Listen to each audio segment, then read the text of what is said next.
I thought if I couldn't have Ethan's heart, at least I could have him. Ironically, after I had him, I felt like the one being toyed with. Until he handed me the Porsche keys and said, "Didn't you say you wanted to collect all 12 zodiac signs and 16 personality types, drive the coolest sports car, and have a younger guy in the passenger seat?" Mortified. At the celebratory dinner, I had a couple too many drinks. My composure slipped, and I blurted out to Ethan, "Why don't you come with me?" My lab mates laughed, but he remained motionless, leaning back in his chair. The corners of his eyes lifted slightly, his features sharp and defined, ridiculously handsome as always. His silence deflated the courage I'd barely mustered with the help of alcohol. I mentally berated myself. Don't back down. You're usually so bold. Now that you've cornered yourself, how can you chicken out? Yet, the words that escaped my lips were a retreat. I think I'm really drunk.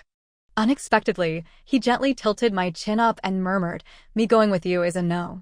You coming with me? I'll consider it." The others roared with laughter. The private room buzzed with excitement, thick with the smell of alcohol and steam. Ethan pulled me out of the restaurant. The October air had a sudden chill, and the wind instantly sobered me up. Seeing my dazed expression, he gave me a playful look, his eyes strikingly clear. "Sober now?" I didn't know whether to nod. He took off his coat and draped it over my dress. "You insisted on wearing so little. Of course you're cold." I mumbled, "Oh. Let's go." He took my hand again. His palm was scorching against mine. I thought of how I'd begged my uncle to get me into Ethan's lab, even offering to do menial tasks just to be involved in their project. I'd toiled all semester for this opportunity. This was my chance. I couldn't let it slip away. So, I held onto him tighter. "You started this. You have to spend the night with me." "All right," he raised an eyebrow. "And how do you propose we spend it?" Ethan clearly hadn't anticipated that the night would unfold with me pinning him against the door the moment we stepped inside, cupping his face and kissing him. He was taken aback for only a second before he took control, gripping my arms and reversing our positions. A possessive kiss followed. I could never dominate Ethan. Thinking of his playboy reputation at his previous university, I couldn't help but wonder how many ex-girlfriends he had, how many times he'd pinned a girl down like this, to have become so skilled. I quickly pushed the thought away. If I couldn't have both his body and his heart, having his body wasn't so bad. I woke up with a pounding headache, partly from the alcohol, partly from not knowing how to handle the situation. I stared at the sun hanging high outside the enormous window, pulled the covers tighter, and mumbled awkwardly, "Morning, Ethan." He looked at me as if I were an idiot. "Don't you want to sleep a little longer?" He handed me my clothes. My face burned. No, I have things to do today," I rushed out. "Important things. The opening ceremony." "Oh!" Ethan's lips curved into a smirk. "The student body president has a speech to give, right?" I was going to do something respectable, yet I felt like I'd done something wrong. I couldn't decide whether to respond or not. He leaned back against the pillows, a playful glint in his eyes. "It's admirable. The esteemed student body president needs to find someone to spend the night with before giving a speech. A truly excellent role model." The mockery in his voice stung. A wave of sadness washed over me. So, that's how he saw me. I rushed back to my dorm, changed into the crisp white shirt and black trousers I'd laid out, tied my hair in a high ponytail, applied light makeup, and practiced my well-rehearsed smile in the mirror. Olivia Quinn, the junior year student body president, was back. Composed, confident, and in control. Completely different from the Olivia who was with Ethan. That's how it is when you like someone too much. You become vulnerable, and the person you are with them is never the person you see in the mirror. Today was the freshman orientation. As the student representative, I delivered a speech, filled with the grandiose, pre-approved platitudes the faculty had provided. Of course, the speech needed a shining example, and that example was Ethan. He was the same age as me, but already a first-year PhD student. He'd started college at 15, finished his undergraduate degree early, and at 21, had already published several papers. My uncle had pulled a lot of strings to get him into our graduate program. I never imagined I'd fall for him too. I lauded his achievements as an exemplary student and encouraged everyone to follow in his footsteps. The applause was thunderous, though I wasn't sure how much of it was genuine. After the ceremony, freshmen swarmed me with all sorts of questions. One girl asked, "I heard Ethan is super handsome, like campus heartthrob level. Is it true?" Honestly, he was incredibly handsome. But a strange jealousy flared within me. I'd spent last night with him. Didn't that give me some sort of claim? Even if Ethan didn't like me, I didn't want to increase the potential competition. So, my answer was, of course. You must be mistaken. The guys in our computer science program tend to lose their hair, you know. I added, if you're looking for a boyfriend, I recommend the business school. The girl said, oh, as if suddenly enlightened. Mistaken? A familiar voice interrupted. I froze. Ethan leaned casually against the wall, arms crossed, his eyes narrowed on me. He repeated my words, losing their hair? I was speechless. You're talking about me, aren't you? He tilted his head. Ahahaha. I wanted the earth to swallow me whole. I meant our department. The, overall trend. How could I be talking about him? He was practically glowing. The freshman was staring at Ethan, mesmerized. Ethan nodded at her. Hello. I'm Ethan. The girl was too starstruck to respond. Another one bites the dust, I thought. I forced myself to ask Ethan, what are you doing here? Oh, I just dropped by to see how the student body president's speech went. Checking if the role model was setting a good example. He emphasized role model, leaving me speechless. Sleeping with a handsome guy comes at a price. I should have known. As the ceremony ended, the students finally dispersed and the faculty left. Only Ethan and I remained, facing each other in the corner. Now I didn't want to be alone with him. In his eyes, I was two-faced. The thought stung. He would never know how much I liked him, or for how long. He suddenly leaned in, his voice low. Who in the business school are you planning to date? I stammered, and looked up, startled by his proximity. Jason? He said the name and then scoffed. Jason was the student body president of the business school. And, if I had to add another descriptor, my rumored boyfriend. The rumor had started last year when our departments co-hosted an event, and we were photographed working late together.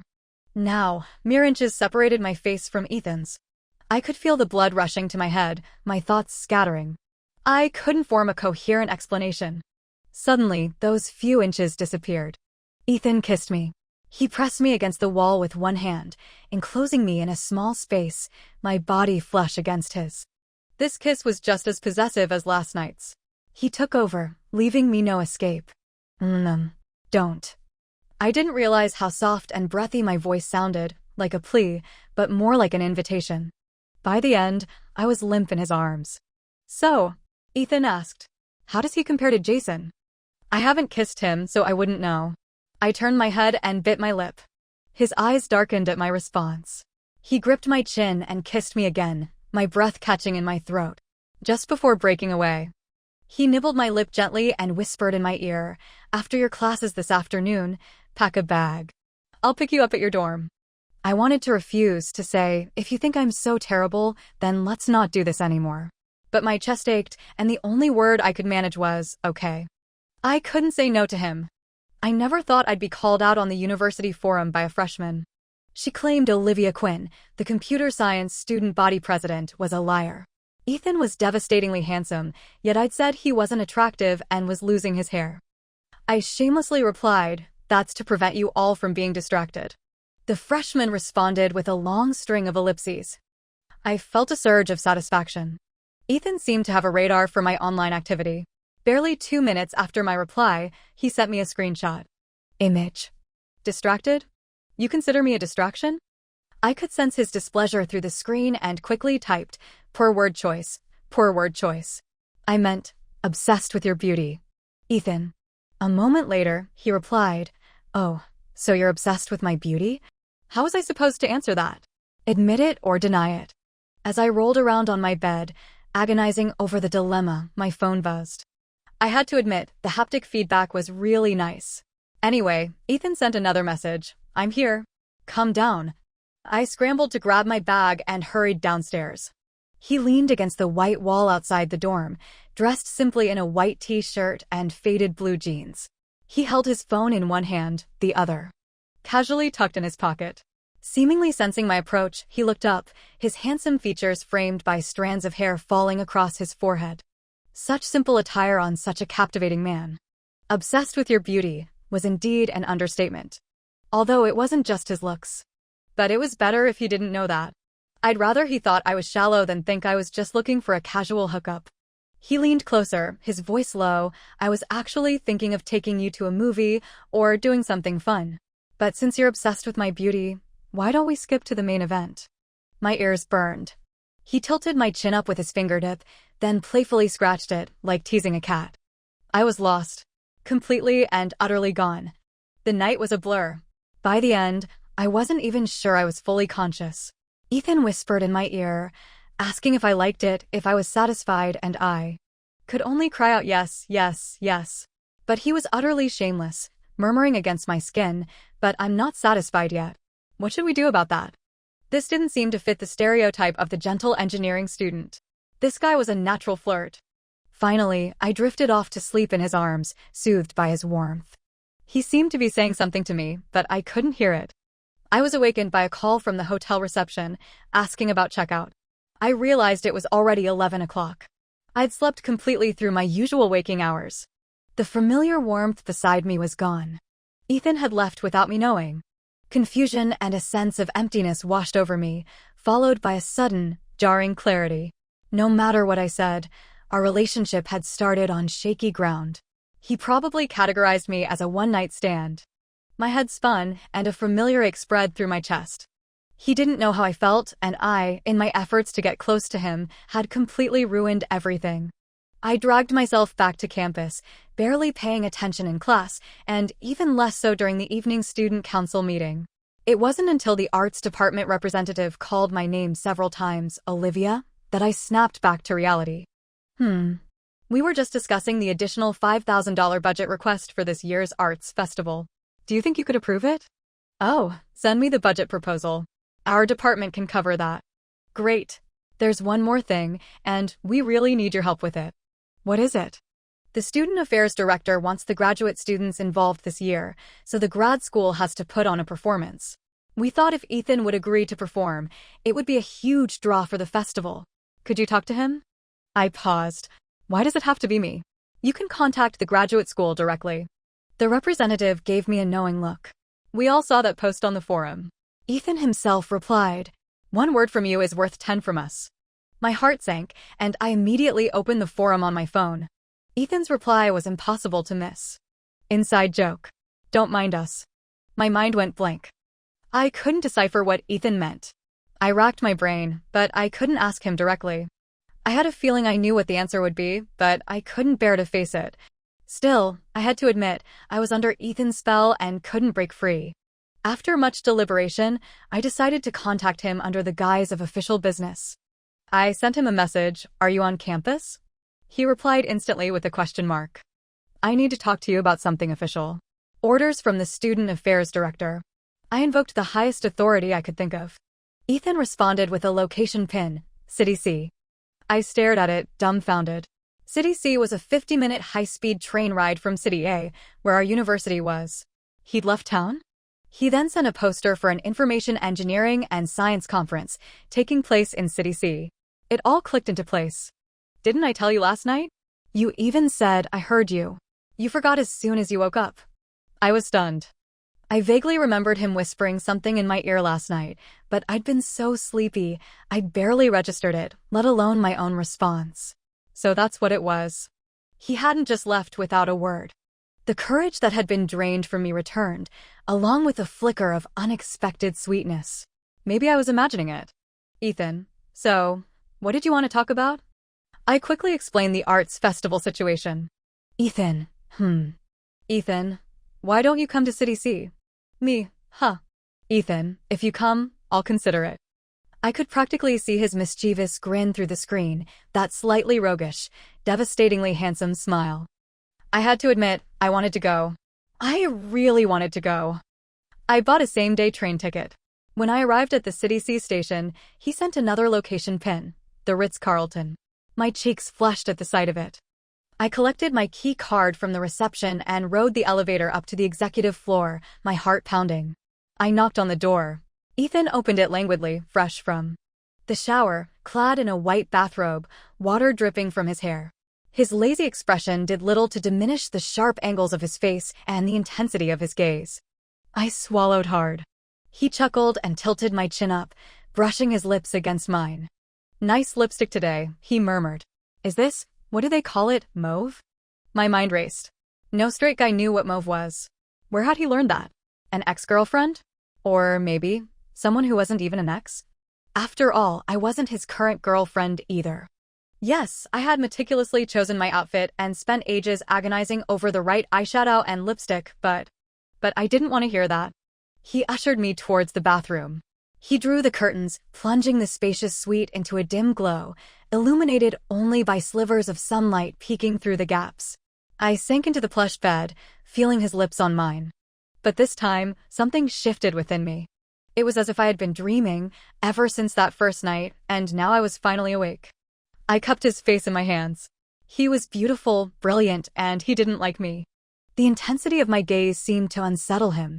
He asked, a hint of confusion in his voice, "What's wrong?" Then he kissed the corner of my mouth. Nothing, I shook my head. He tucked the covers around me. My conference isn't over yet. I snuck out. I need to go back now. I'll take you to dinner tonight. Wait for me, okay? I mumbled a noncommittal then.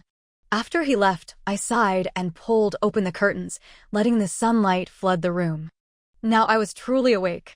I took a long, slow shower, then lay on the bed for a while, my arm covering my eyes.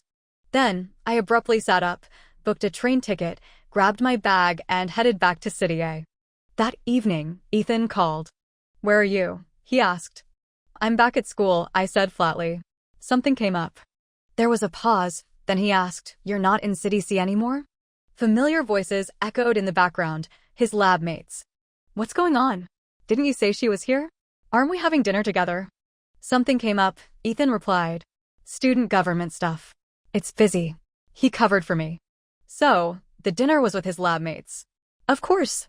Everyone probably knew I liked him. It was a good thing I left. What would I have done there? "I'm really busy here," I said into the phone.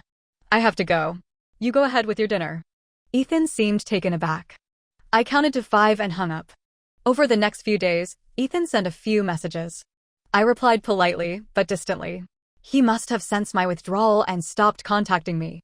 Our relationship had begun so strangely, it was only fitting that it ended this way. I buried myself in student government work and my demanding junior year coursework. Distraction was a welcome anesthetic. When you're busy, you don't have time to be heartbroken. Our department held its annual graduate school information session, with separate panels for those pursuing domestic graduate programs and those applying to study abroad. Successful. Applicants were invited to share their experiences. These events were small, but the faculty considered them important, so I personally oversaw every detail to ensure they ran smoothly. This weekend was the domestic programs panel, held in the same auditorium as the freshman orientation. I sat in my usual spot in the front corner, listening attentively. After the 5th speaker, according to the schedule, the moderator would conclude the session. Everything was going perfectly. Another successful event for the student government. Then, the moderator announced, "We have a special surprise for you today. The student government has invited a very special guest, Ethan Reed. Let's give him a warm welcome." The 200 or so students erupted in applause. I, however, sat frozen in the corner. Ethan? What was he doing here? He even had a suitcase with him. Had he just come from City C? He had. He handed his suitcase to a staff member and stepped onto the stage, apologizing. "Sorry, I just got back from a conference in City C. I didn't even have time to prepare a presentation." He smiled warmly, looking effortlessly charming. "And I'm probably the only one here who transferred from another university for their graduate program, so I'm not sure how helpful my experience will be." Someone in the audience shouted, "It will be." His fangirls were already buzzing. I watched him, my chin resting on my hand, thinking how cruel he was to me, yet so warm and charming to everyone else. It was infuriating. After scanning the audience, his eyes landed on me in the corner. He raised an eyebrow. I startled, then instinctively looked down, like an ostrich. Oh God, I was a hypocrite. I was so composed and collected in front of everyone else, yet I crumbled in his presence. "No, Olivia. You'd already unilaterally broken things off with him. You'd ignored him for days, and you were fine. You were the student body president. You were top of your class. Countless underclassmen greeted you in the halls. How could you be so undone by one man?" I turned my face away, but I still listened to Ethan's presentation. He talked about receiving offers from Ivy League schools, but ultimately deciding to accept my uncle's offer and pursue his PhD domestically. He explained that my uncle was a leading expert in the field, the university had invested significant resources, and the research environment here was comparable to anything he would find abroad. Plus, his advisor had promised him access to these resources, which wasn't guaranteed overseas. I probably knew more about the details of his decision than he did. The thought made me melancholy. I really did like him. At the end of his presentation, Ethan said, at the graduate level, choosing an advisor is sometimes more important than choosing a school. Maybe second only to choosing a spouse. He shrugged. After all, it's a 4-year commitment, at least. Some marriages don't even last that long. The audience laughed. I realized Ethan had never been this humorous with me. It would have been nice if he had been. I decided to leave early. I told the department representative in charge of the event. Something came up. I have to go. Olivia, aren't you staying for dinner? We're taking the speakers out tonight. I shook my head. No. But Ethan came specifically for this. Specifically? I froze. Yeah, we invited him earlier, but he said he had a scheduling conflict with the conference. But this morning, he called and asked if you were coming to the event. I was confused, but I said of course you would, it's important. Then he asked what time it ended and asked to be the last speaker so he could make it. I was speechless. I remembered Ethan's message that morning, saying he'd be back on campus in the afternoon. I'd seen it but hadn't replied. So, after that, he contacted the department representative. He rushed back, scanned the audience, looking for me. I told myself not to be delusional. Maybe he just wanted to discuss the arts festival. But I couldn't help but look at him on stage, so composed and elegant, patiently answering questions, just like he had when I'd asked him questions all those years ago. So many people sought his guidance. He probably had no idea who I was back then. Only I carried the memory of that conversation and everything that followed. I ended up staying. And I didn't get to eat dinner. Because Jason showed up. Ethan had finished his presentation, but the Q&A was still going on. I took Jason backstage. Our computer science department and the business school held the two most titles on campus. We had the most students, and they had the most funding. We considered ourselves brother departments and often collaborated on events. Sure enough, Jason had come to discuss business. He opened his laptop and showed me a proposal. Our department is hosting the university's Challenge Cup competition this year. Want to join forces again? What's in it for me? I asked, resting my chin on my hand. I knew you wouldn't do it for free. Jason rolled his eyes.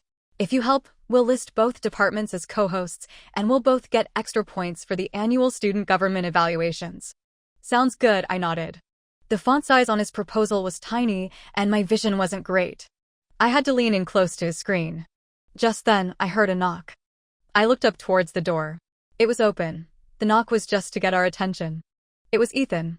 He stood there, one hand in his pocket, still in his white t-shirt and faded jeans. But his expression was different. There was no playful teasing, no gentle composure. His face was cold, his expression unreadable, his eyes fixed on me. Only me. I straightened up, meeting his gaze. Are you looking for me? Yes. He nodded, then turned to leave. It seems I'm interrupting. He walked away. A tightness gripped my chest, making it hard to breathe. Isn't that your rumored boyfriend? Jason asked, his voice close to my ear. Rumored boyfriend? I said numbly. Isn't that you? That was last semester. Jason chuckled. Now the campus gossip is all about you and Ethan. I looked at the empty doorway, my eyes downcast. After I finished reviewing Jason's proposal, he left. The auditorium was empty. I gathered my things, my steps heavy, and walked out. As I reached the hallway connecting the backstage area to the auditorium, I saw Ethan standing there.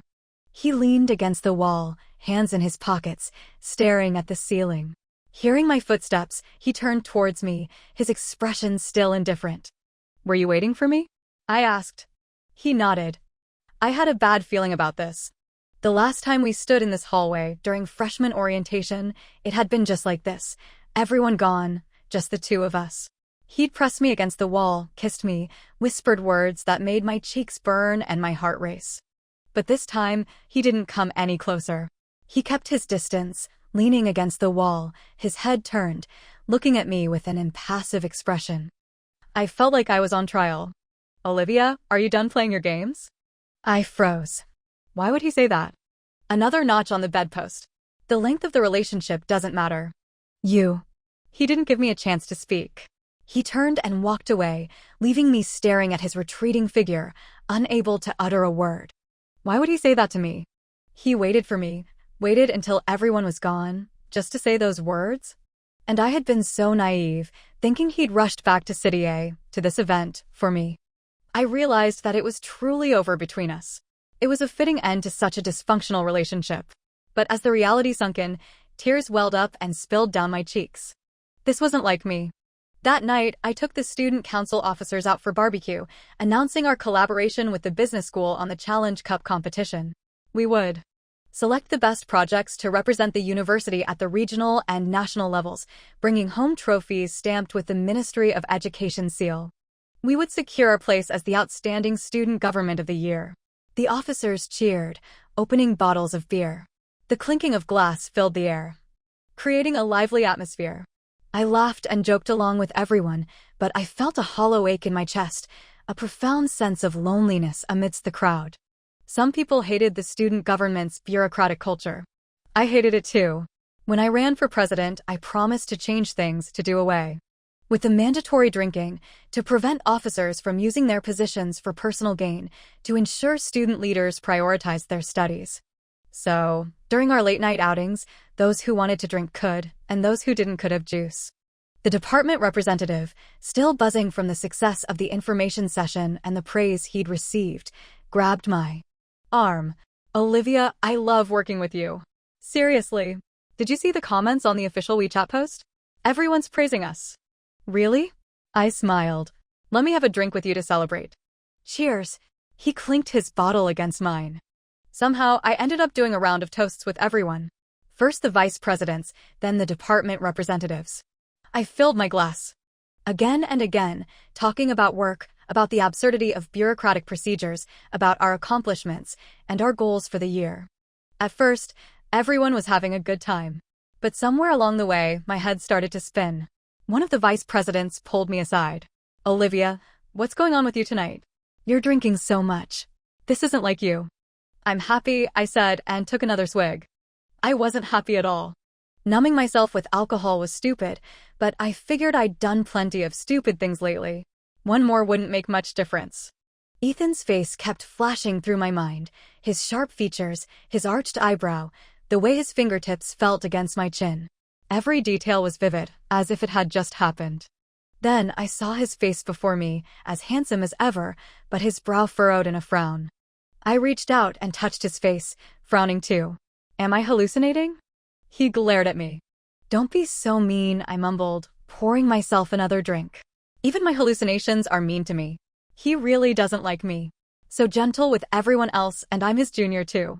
As I rambled to myself, my glass was snatched away. I'm taking her home.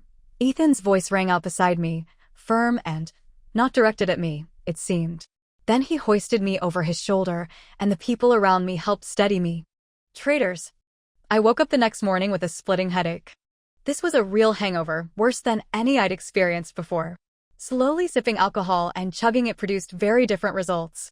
Thankfully, my memory hadn't been completely erased. I remembered someone bringing me back to my dorm. Ethan? I asked my roommate, who confirmed, yeah, that haughty Ethan brought you back. I groaned. Another embarrassing incident. If before I wanted the earth to swallow me whole, now I was so far gone, I didn't care anymore. But he was ignoring me, wasn't he? He'd said those awful things to me at the auditorium and walked away without giving me a chance to explain. So why did he come looking for me later, bringing me back to my dorm when I was drunk? And how did he even know where I was? He had brought me home, though. I owed him a thank you. I opened WeChat, searched for his name, typed a message, and hit send. Thanks for last night. Failed to send. You have been blocked by this user. My mind went blank. Ethan had blocked me, after bringing me back to my dorm. Why? Did he hate me that much? Then why bother picking me up? Or had I done something, said something terrible, while I was blackout drunk? Oh! I vaguely remembered confessing to him last night.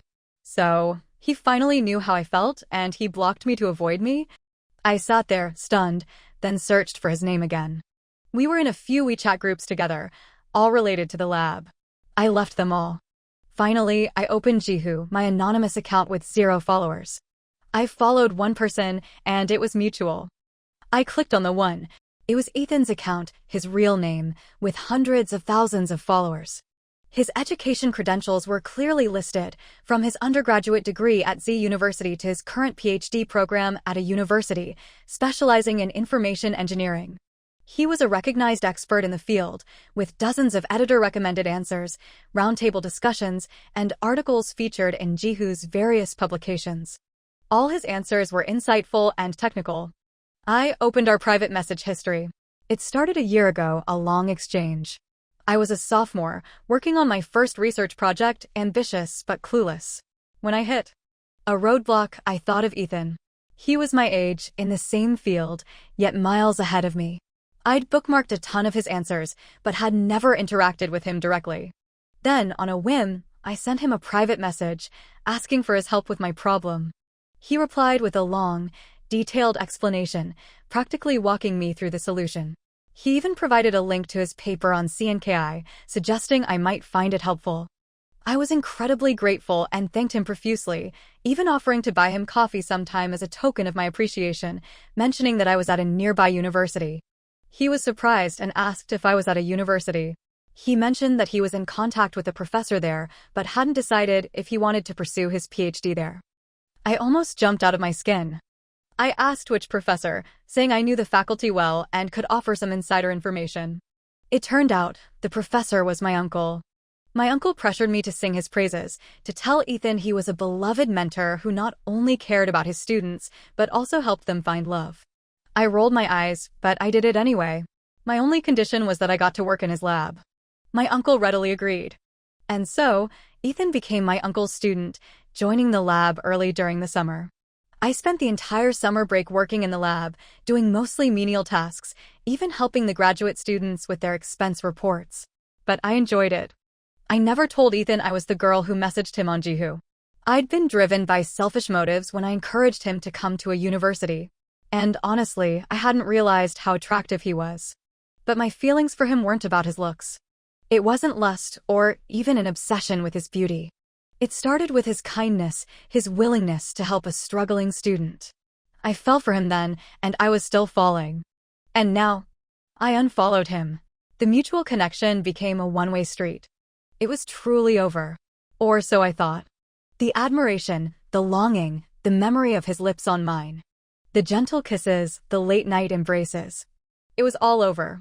After leaving all the groups and unfollowing Ethan on Jihu, I skipped my morning classes, turned off my phone, and went back to sleep. I wanted to be left alone. A peaceful, undisturbed blob of nothingness. My blissful hibernation lasted until noon. I reluctantly turned my phone back on, instantly bombarded with notifications. I reviewed 3 or 4 proposals, made 5 or 6 decisions, and replied to 70, 80, 90, maybe 100 messages. Finally, I noticed a video from one of my lab mates. The thumbnail showed Ethan giving his presentation in the auditorium, the background clearly from the graduate school information session.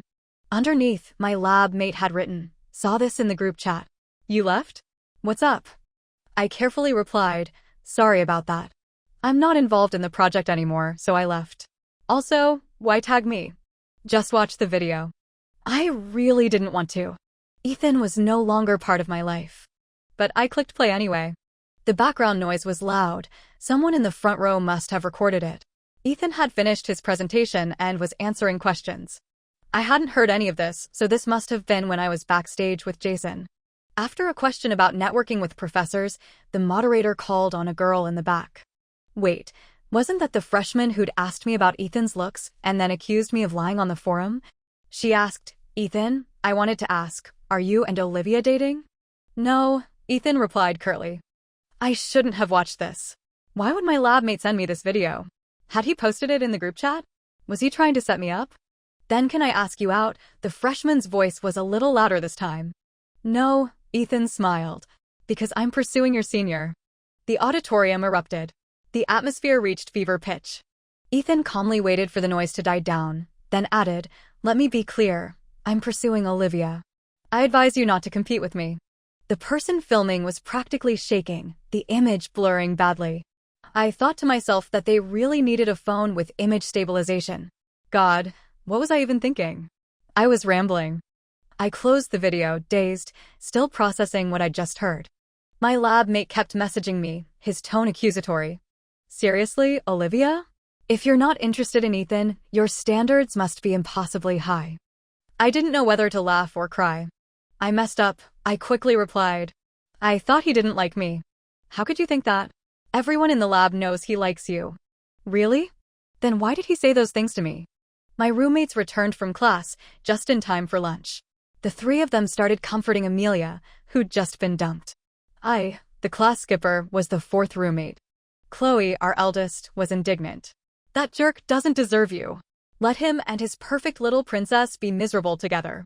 Let's go drinking and karaoke tonight to celebrate your newfound freedom. What happened?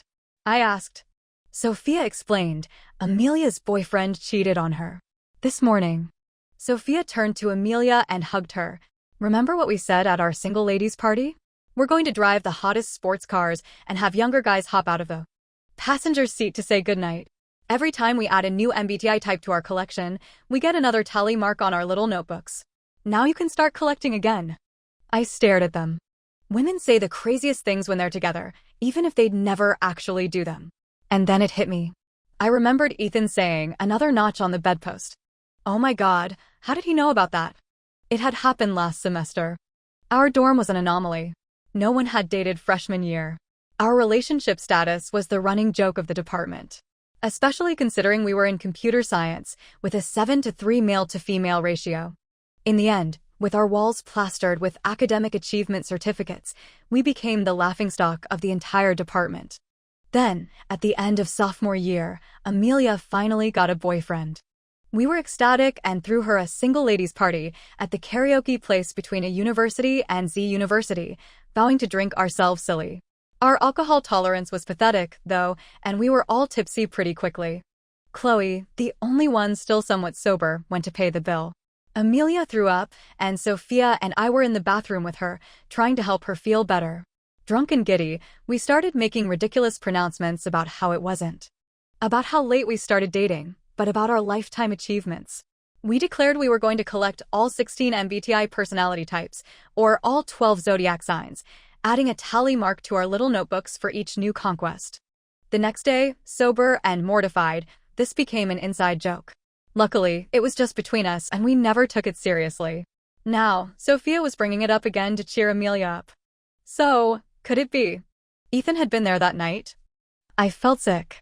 I ran my fingers through my hair, momentarily forgetting about Amelia's heartbreak. I didn't know what Ethan had misunderstood, but it didn't matter anymore. I needed to see him. Now. But he'd blocked me. This was a disaster. If he saw me as some kind of strange collector and still liked me, what did he even like about me? My WeChat was still open to the chat with my lab mate, who astutely asked, "Did you two have a fight?" I sent a sighing emoji. No. I made him angry. I figured if I went to the lab, I'd eventually run into him. But my lab mate said, that explains why he suddenly requested leave. What? It's National Day in 2 days. He requested leave last night, said he was going home early. What was I supposed to do now? Don't overthink it, Olivia. Go after him. Ethan's family lived in City S, a 2-hour train ride from City A. I bought a ticket on the next train without a second thought and rushed to the station. We'd blocked each other, but I figured I'd cross that bridge when I got there. I could ask my lab mates for help if I had to. The 2 hours flew by. By the time I arrived in City S, my initial enthusiasm had cooled. How was I supposed to find Ethan? Beg my lab mates to help me track him down? Did I really want this humiliating saga broadcast throughout the entire lab? I hesitated. I buried my face in my hands. What a mess. Then I realized there was one other place I could try. As I arrived, by some incredible coincidence, Ethan video called me on WeChat. My hands fumbled with my phone as I answered, blurting out, "You unblocked me?" Silence. Hello? Hello? Ethan? Maybe he'd dialed the wrong number?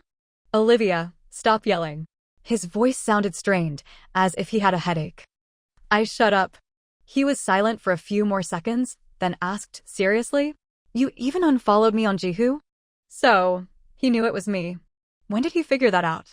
And he must have searched for my profile to realize I'd unfollowed and blocked him. So he'd just been looking at my profile. A wave off-washed over me. My voice trembled slightly. You blocked me first. Fine, my bad. I could practically picture him rubbing his temples. Just like he did in the lab all summer, whenever I asked a stupid question. He'd look exasperated, but he always patiently explained things to me. Ethan, listen to me. I took a deep breath. Jason and I only interact for work. There's nothing personal between us. The gossip on the forum is completely false. And the tally mark thing was a misunderstanding. Were you at the karaoke place at the end of last semester? That was our dorm single ladies party. We were just talking nonsense, really. It took 2 years for someone in our dorm to get a boyfriend. I babbled incoherently, and he finally chuckled at my last sentence. I shut up again, mortified. I had to admit, sometimes there's just no fighting fate. I was usually so confident, but around Ethan, I was reduced to a nervous mess. Maybe it was destiny. Nonsense? He asked. Yes, complete nonsense. Collecting all 12 zodiac signs? And all 16 MBTI personality types? That's a new one. Young would roll over in his grave. I couldn't continue this conversation. Ethan, I'm standing in front of S City First High School right now. What? He sounded stunned. You wrote on Jihu that you went to high school here. I read that answer. My lab mate said you went home, and I was afraid you wouldn't talk to me, so I came here. I didn't know where else to go, so I came to your school. My voice trailed off. I felt like a stalker. Ethan spoke quickly. Stay there. Don't move. Give me 10 minutes. I'll pick you up. When Ethan said 10 minutes, he meant 10 minutes. He was as precise as a Swiss watch. A blue Porsche Panamera pulled up in front of the school gates. He rolled down the window. Get in. Wow, Mr. Moneybags, are you for real? My jaw dropped. Borrowed my dad's car, Ethan said calmly. I told him I was picking up a girl, adding another notch to my bedpost, and he handed me the keys. We're never going to live this down, are we? I wanted to bang my head against the window but decided I couldn't afford the repairs. He seemed to reconsider, got out of the car and tossed me the keys. You drive. I don't have my license with me. It's the age of digital licenses, Madam President. He climbed into the passenger seat, gesturing for me to take the wheel. Didn't you say you wanted to drive the hottest sports car with a younger guy in the passenger seat? He'd heard that too. Help. Ethan leaned back, a playful glint in his eyes. Technically, as your PhD senior, I qualify as younger. So, let me fulfill your fantasy. Drunken boasts really came back to bite you. I'd never do it again. I wiped away imaginary tears and started the car, my posture stiff and awkward. The Porsche's 4.8L turbocharged engine was a bit much. I gently pressed the accelerator, and the car shot forward. Easy there. This car goes from 0 to 60 in 4.2 seconds, Ethan said calmly. Besides, you have the desire but not the courage. You wouldn't handle high speeds well. Did he have to be so suggestive? I wasn't usually the one making innuendos. So where are we going? Just drive. Wherever the road takes us. He leaned back further in his seat. Okay, I mumbled, focusing on the road. He seemed to be dozing. The car was quiet. While waiting at a red light, I glanced at his profile. He was incredibly handsome, his long eyelashes framing his sharp, elegant features. Every morning, waking up in his arms, I had thought his face was too perfect to be real. I still felt that way. He suddenly opened his eyes. What are you staring at? I looked away. I was wondering when you figured out it was me on Jihu. Right after you enthusiastically praised your uncle. Ethan smiled. I was getting contacted by so many universities. I thought you were a spy from a university's admissions office, pretending to ask me questions. Trying to trick me into applying. So, I looked at your Jihu profile.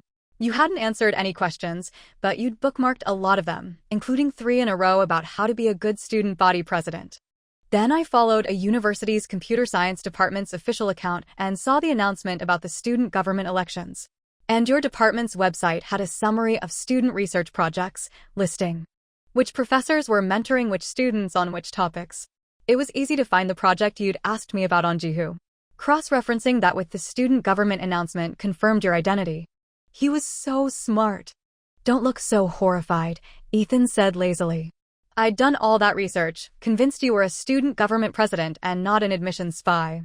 Then I met you in the lab over the summer, and you introduced yourself as my advisor's niece.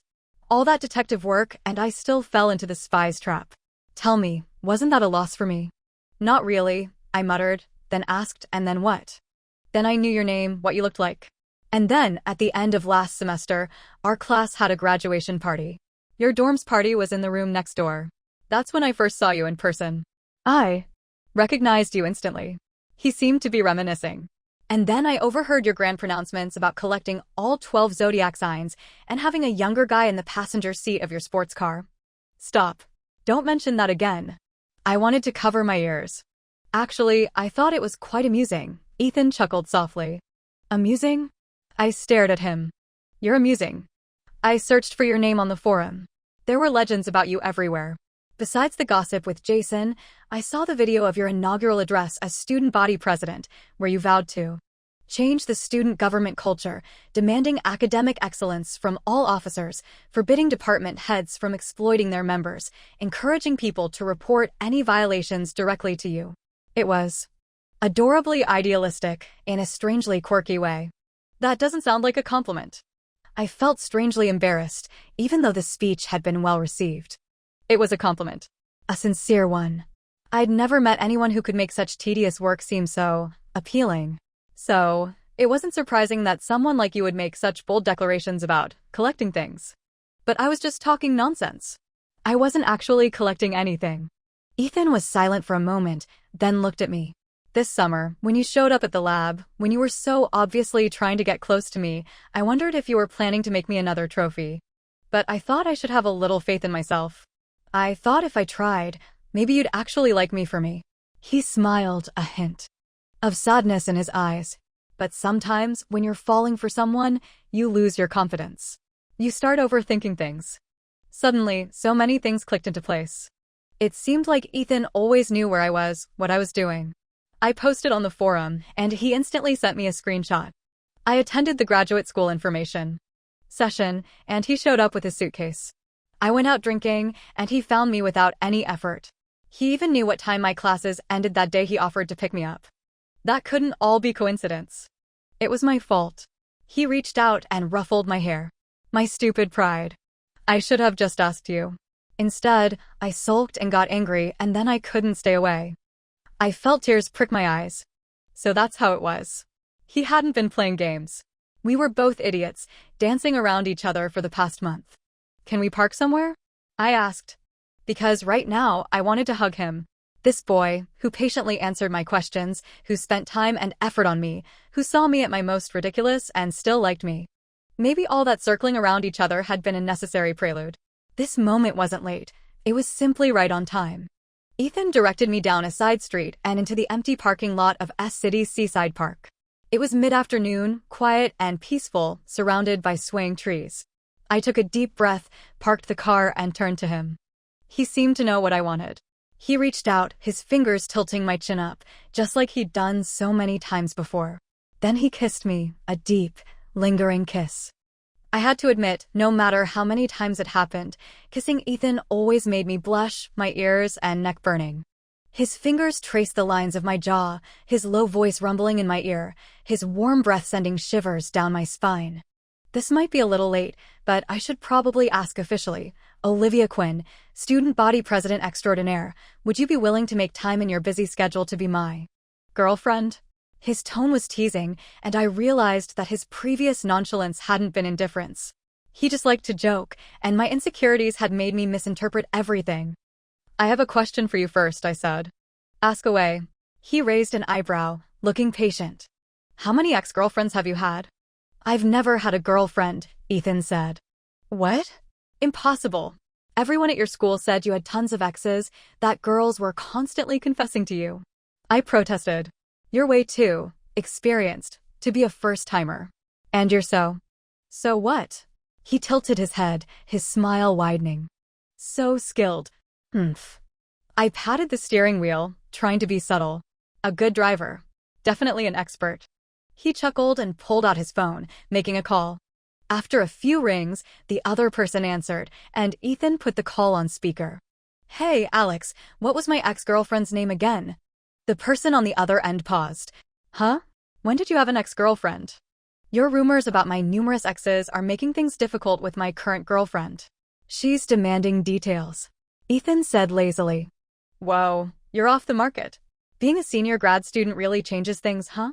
Ha ha ha, the other person burst out laughing. I was completely confused. Ethan promised to treat him to dinner later and found an excuse to hang up. He turned to me. That was my roommate from undergrad. What was that about? I was still processing. Think about it, Olivia. I was 15 when I started college. There weren't many girls in our program, and the ones who were there probably weren't interested in dating someone who looked like a child. Wouldn't that be creepy? Good point. But the other guys in my dorm wanted to make it seem like we were popular, so they started this rumor about me having tons of ex-girlfriends. Apparently, you were the only one who fell for it. I felt incredibly stupid. Well, compared to him, I was. Ethan raised an eyebrow, seeing my bewildered expression, and leaned in closer. So, where were we? I had to admit, I was completely powerless against him. Fine. I'll graciously bestow upon you the title of boyfriend. I'm eternally grateful.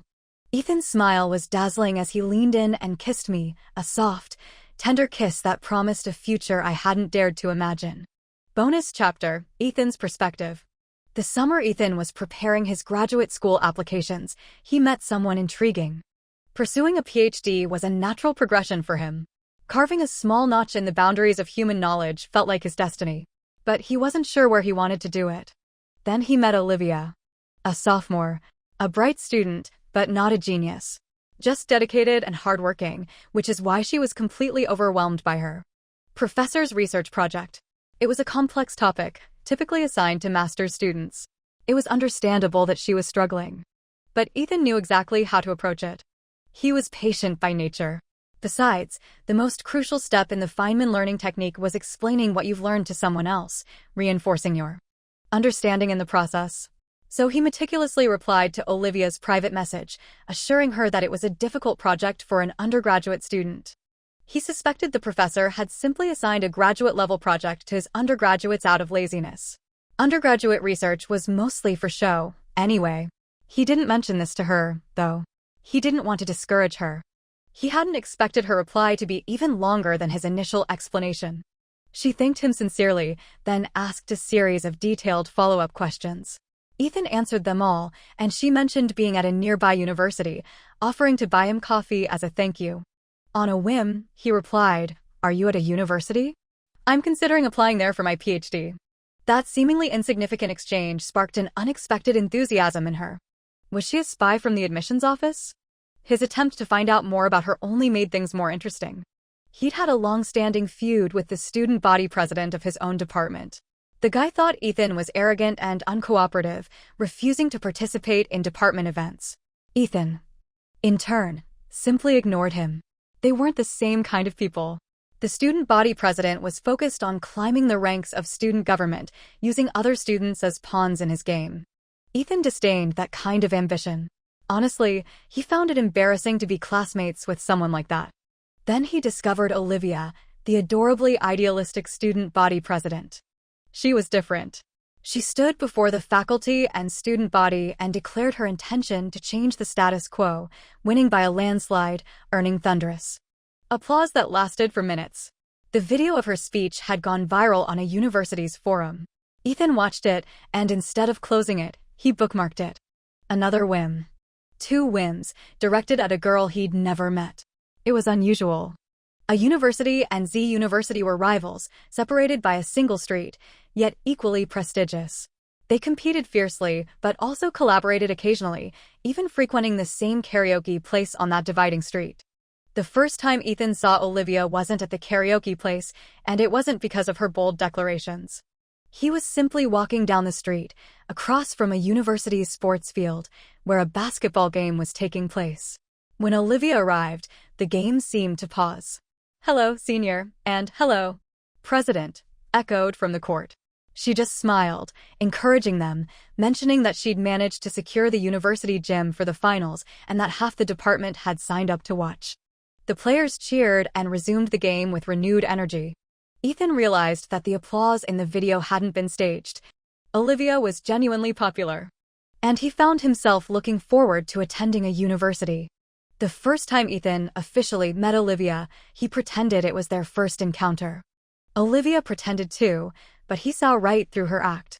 She greeted the other lab members, mentioning she was technically there through connections but promising not to be a bother, offering to handle any paperwork or reimbursements, since she knew the administrative staff well. Then she subtly asked for his WeChat, after adding every other lab member first.